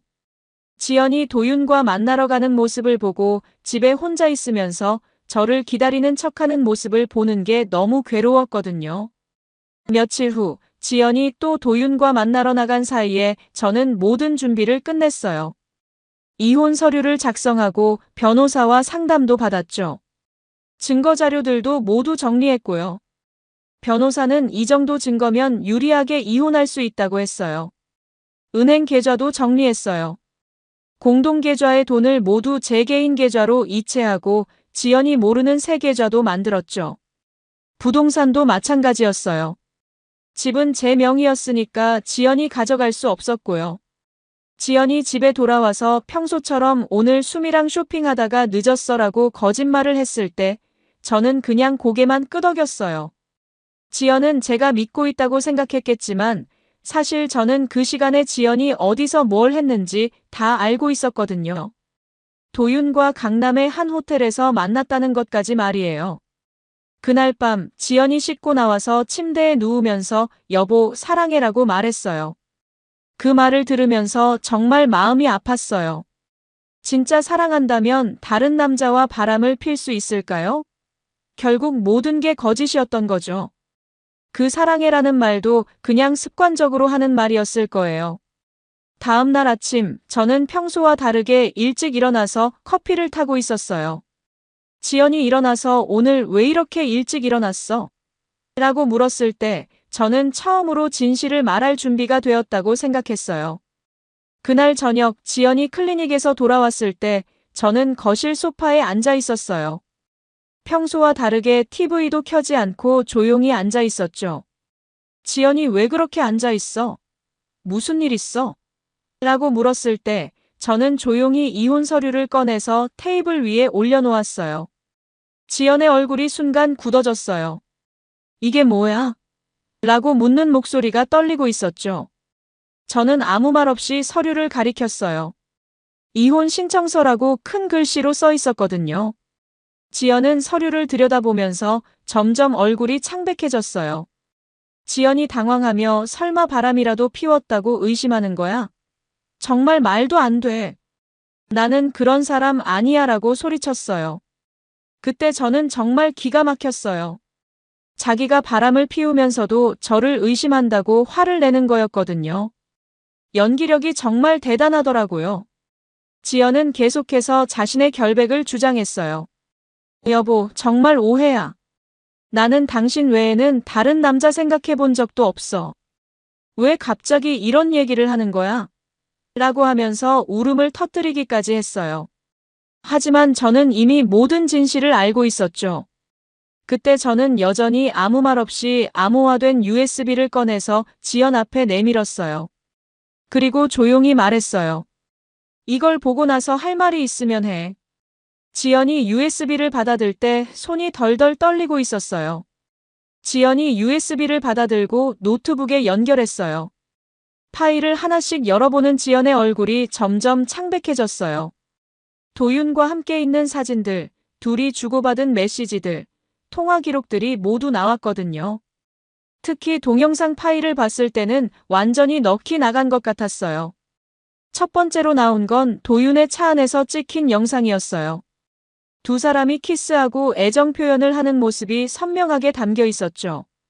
지연이 이건 어떡해? 라고 중얼거리면서 영상을 멈췄어요. 두 번째는 에어비앤비에서 찍힌 사진들이었어요. 지연과 도윤이 함께 들어가고 나오는 모습, 그리고 숙소 안에서의 모습까지 모든 게 기록되어 있었어요. 지연이 이런 걸 어떻게 찍었어? 라고 물었지만 저는 대답하지 않았어요. 특히 지연이 도윤에게 보낸 우리 남편은 탐정이라서 조심해야 해. 하지만 바보라서 눈치 못 채고 있어라는 메시지를 봤을 때 지연의 얼굴이 완전히 하얗게 변했어요. 자신이 보낸 메시지가 남편에게 발각된 상황을 이해한 거죠. 가장 충격적이었던 건 음성 녹음 파일이었어요. 지연이 도윤과 나눈 대화 내용이 그대로 녹음되어 있었거든요. 우리 남편 정말 바보 맞나 봐. 아직도 눈치 못 채고 있어라는 지연의 목소리가 스피커에서 나왔을 때 지연이 완전히 무너졌어요. 지연이 떨리는 목소리로 이건 어떡해? 라고 중얼거렸을 때 저는 마지막으로 이렇게 말했어요. 넌 정말 조심했더라. 하지만 난 너보다 오래 숨어본 사람이야. 그 말 속에는 17년간 이 일을 해온 전문가로서의 자신감이 담겨 있었어요. 그 말을 듣고 지연이 무릎을 꿇으면서 울기 시작했어요. 미안해, 정말 미안해. 마음이 흔들렸어. 하지만 진짜 사랑하는 건 여보야라고 빌었죠. 하지만 이미 늦었어요. 저는 이미 지연에 대한 사랑이 완전히 식어버린 상태였거든요. 지연은 계속해서 용서를 빌었어요. 한 번만 용서해줘. 정말 정신이 나간 거야. 도윤이 계속 유혹해서 그런 거야. 나는 당신이 최고야라고 말했지만 그 모든 말이 거짓처럼 들렸어요. 진짜였다면 애초에 바람을 피우지 않았겠죠. 저는 일어나서 이미 짐을 다 싸둔 가방을 들었어요. 오늘부터 당분간 모텔에서 지낼 거야. 이혼 서류에 사인해서 내 변호사에게 보내줘. 연락처는 서류에 있어. 목소리에는 어떤 감정도 담지 않으려고 했어요. 지연이 제발 한 번만 용서해줘. 다시는 이런 일 없을 거야. 도윤과도 완전히 끈을 개라고 소리쳤지만 저는 뒤도 돌아보지 않고 집을 나왔어요. 이미 제 마음속에서 지연은 죽은 사람이었거든요. 10년 넘게 함께한 추억도 사랑도 모든 게 거짓이었다는 걸 알았으니까요. 집을 나오면서 묘한 기분이 들었어요.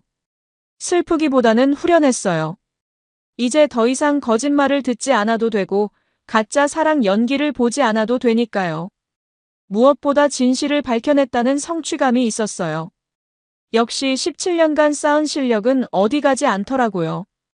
그날 밤 모텔에서 혼자 술을 마시면서 생각했어요.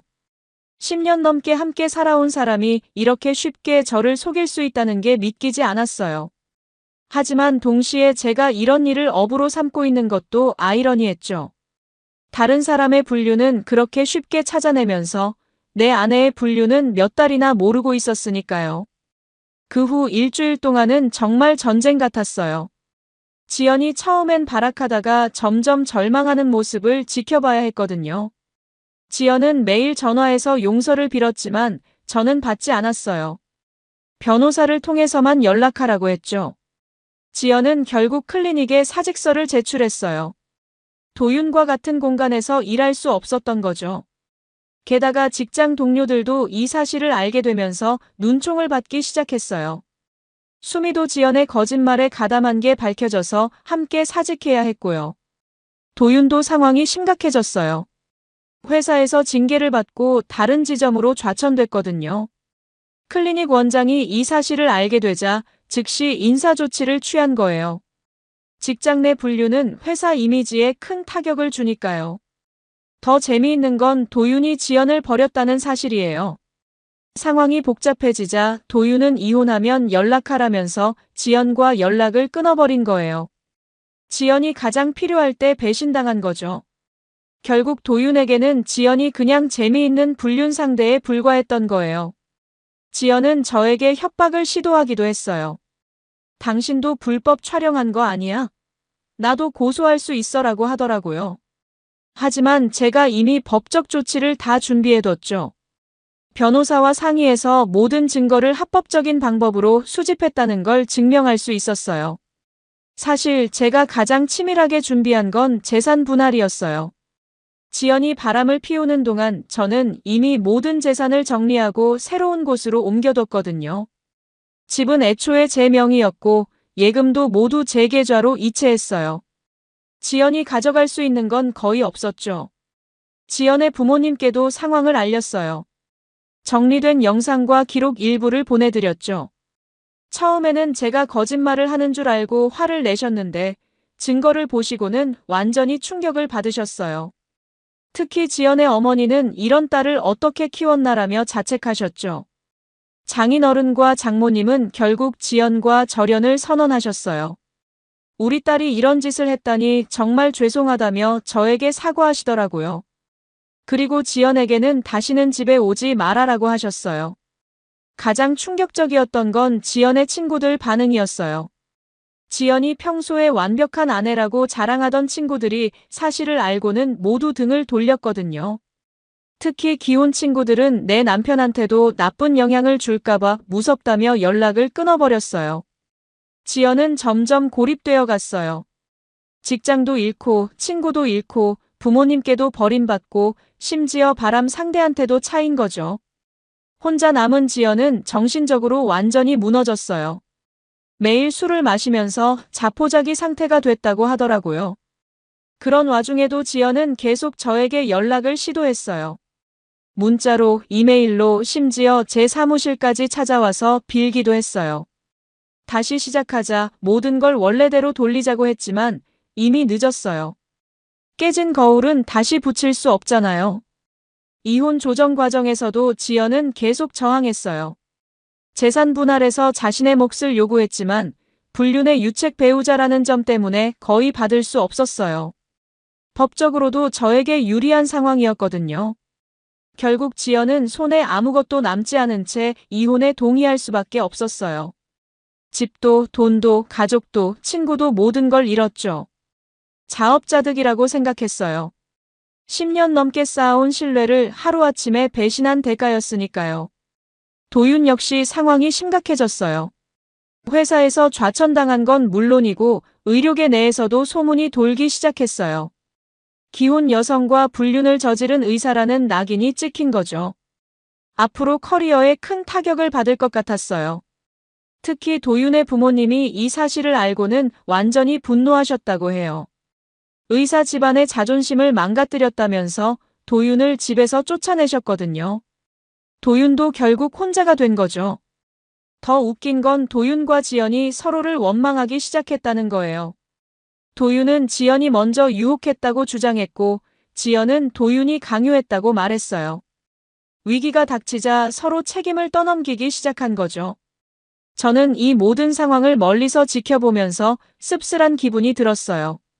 한때는 사랑했던 사람이 이렇게 추악한 모습을 보이는 게 안타까웠거든요. 하지만 동시에 진실을 밝혀낸 것에 대한 만족감도 있었어요. 법적으로도 모든 절차가 순조롭게 진행됐어요.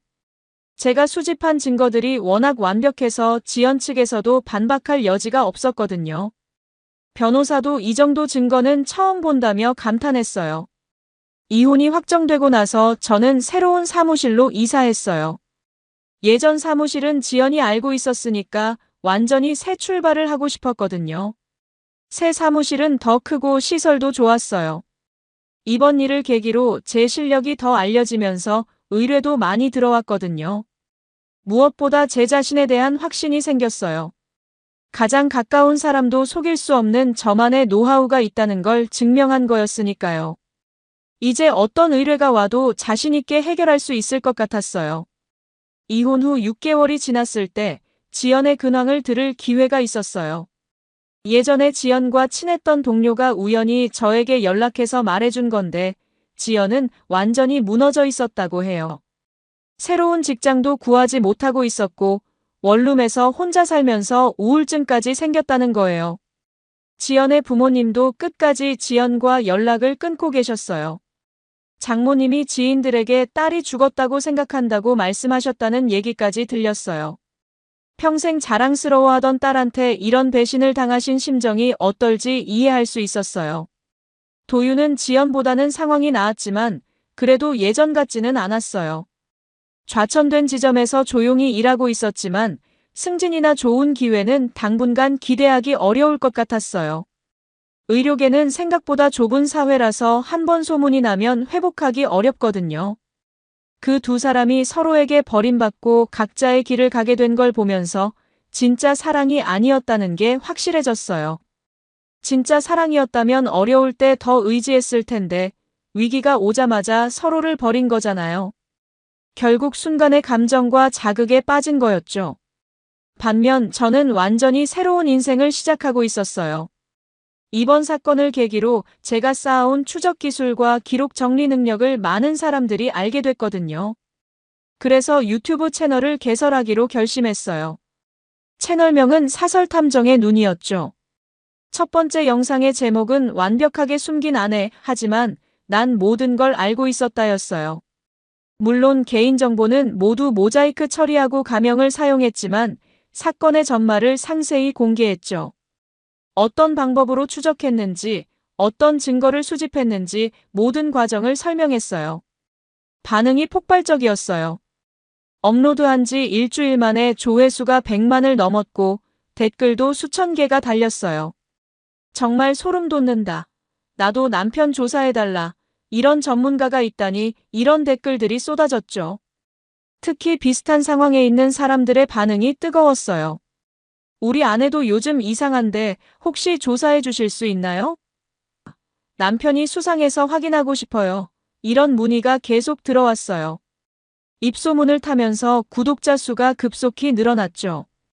두 번째 영상은 불륜을 의심할 때 확인해야 할 10가지 신호였어요.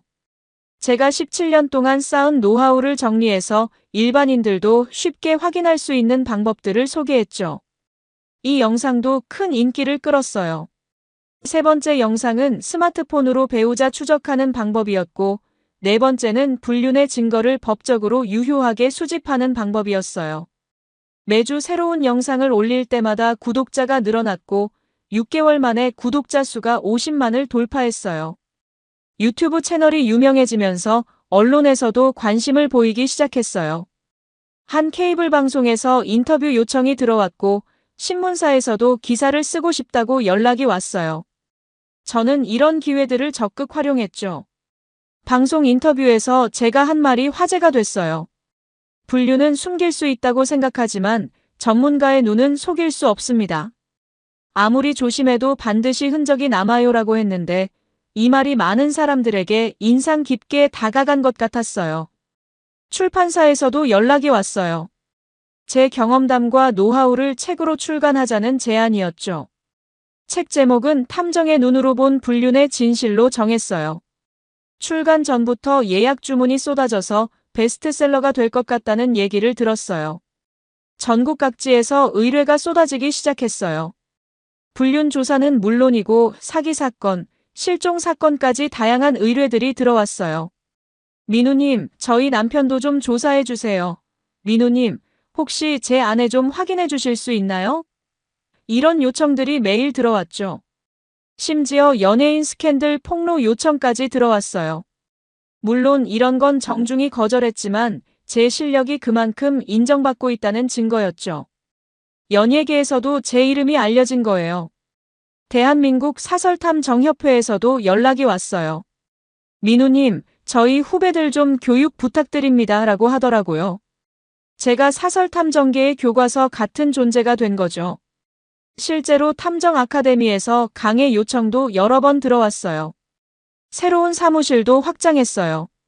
직원도 3명이나 뽑았고 최신 장비들도 구입했죠. 이제는 혼자서 하는 1인 사업이 아니라 제대로 된 회사가 된 거예요. 간판도 크게 만들어서 박민우 탐정사무소라고 걸었어요. 어느 날 오후 저는 새로 들어온 사건 파일을 열어보고 있었어요. 파일명은 의뢰자 국회의원 부인 대상 현직 검사였죠. 정말 큰 사건이 들어온 거예요. 이런 의뢰를 받을 수 있다는 것 자체가 제 실력을 인정받았다는 증거였어요. 사무실 창밖을 내다보면서 생각했어요. 처음엔 그냥 내 아내의 진실이 알고 싶었을 뿐이었는데 이제는 전국에서 가장 유명한 탐정이 되어 있었어요. 인생이 어떻게 바뀔지 정말 알 수 없는 거더라고요. 마지막으로 제가 직접 쓴 유튜브 커뮤니티 글이 있어요. 처음엔 내 아내의 진실이 알고 싶었습니다. 그런데 알게 되니 세상 모든 거짓이 보여버렸습니다. 저는 더 이상 남편이 아닙니다. 이제 저는 대한민국에서 가장 무서운 이름을 가진 사람입니다. 탐정, 박민우입니다. 이 글에 달린 댓글만 2만 개가 넘었어요. 많은 사람들이 제 이야기에 공감하고 응원해줬죠. 그리고 더 많은 의뢰들이 들어왔어요. 이제 저는 정말로 대한민국 최고의 사설탐정이 되었습니다. 이상으로 제 이야기를 마칩니다. 결혼 10년 만에 아내의 배신을 당했지만 오히려 그것이 저에게는 새로운 기회가 되었어요. 지연은 모든 걸 잃었지만 저는 모든 걸 얻었죠. 여러분이라면 이런 상황에서 어떻게 하셨을까요? 용서했을까요? 아니면 저처럼 완전히 단절했을까요? 댓글로 의견을 남겨주세요. 여러분, 오늘 사연 어떻게 들으셨나요? 지금 이 순간 무슨 생각이 드셨는지도 궁금합니다. 여러분의 소중한 생각을 댓글로 남겨주세요. 지금까지 사연동행이었습니다. 함께 해주신 모든 분들께 진심으로 마음 깊이 감사드립니다. 방송 끝나기 전에 혹시 아직 구독과 좋아요 안 누르셨다면 그 한 번의 클릭이 이 채널을 계속 이어가게 하는 큰 힘이 된답니다. 다음 사연에서 다시 인사드릴게요. 여러분 평안하세요.